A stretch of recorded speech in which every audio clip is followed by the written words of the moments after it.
truqué d'avance, des réformes importantes exigées depuis des années. Et au même moment, on pose les deux problèmes. Qu'est-ce que nous faisons? La question est là. C'est pour ça que moi je me réjouis. Vous étiez tous à la conférence de presse de Monseigneur Kodio, autorité morale, qui a compris, convaincu que nous sommes en danger. Il a tiré sur la sonnette d'alarme. Mais bien avant ça, il y a espérance pour le Togo.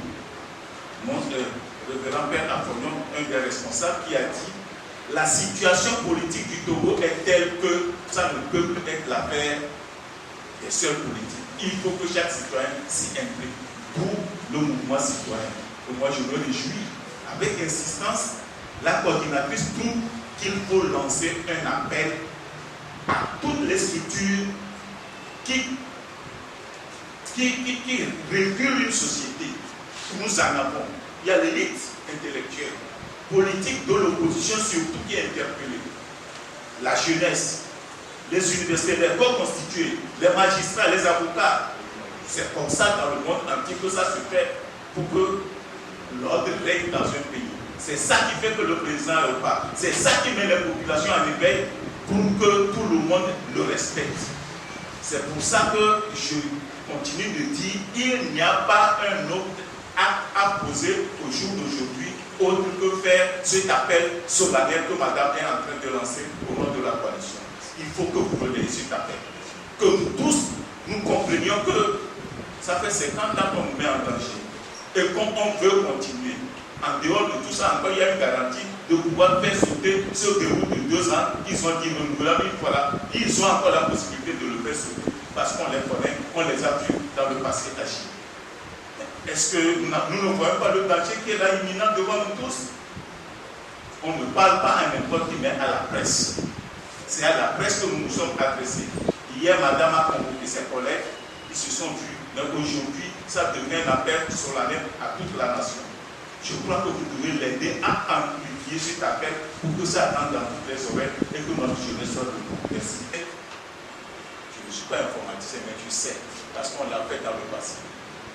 Quand tu es mineur, tu viens te faire saisir la machine rejette. Dans le bureau, quand tu viens te faire inscrire, quand tu n'atteins pas 18 ans, la machine rejette parce qu'il y a un dispositif, un logiciel qui permet ça. Comment ont-ils fait pour qu'on retrouve 78 000 mineurs qui rejettent? Comment ils ont fait pour les détecter? C'est pour vous dire que les gens la font du cinéma. Et tant que le peuple ne se réveille pas, l'élite ne se réveille pas, le cinéma va continuer. Hier, on était à un colloque, il y a un éminent professeur d'université qui nous a dit le Togo tel qu'il va, bientôt c'est la mafia de toute la planète qui viendra se retrouver au Togo et nous, les citoyens, nous devons quitter notre pays. C'est un professeur togolais qui l'a dit, que la mafia va venir prendre le Togo, tel que le Togo va, la mafia viendra occuper le territoire et nous, les citoyens, nous serons obligés de quitter notre pays. C'est ça la réalité. Et c'est à ça qu'on travaille méticuleusement. Sinon, comment comprendre qu'une CEDEAO vient aider et la CEDEAO fait une feuille de route et à la dernière minute, elle dit allez-y comme vous voulez. Ça veut dire que notre pays est géré par une mafia très forte, très puissante.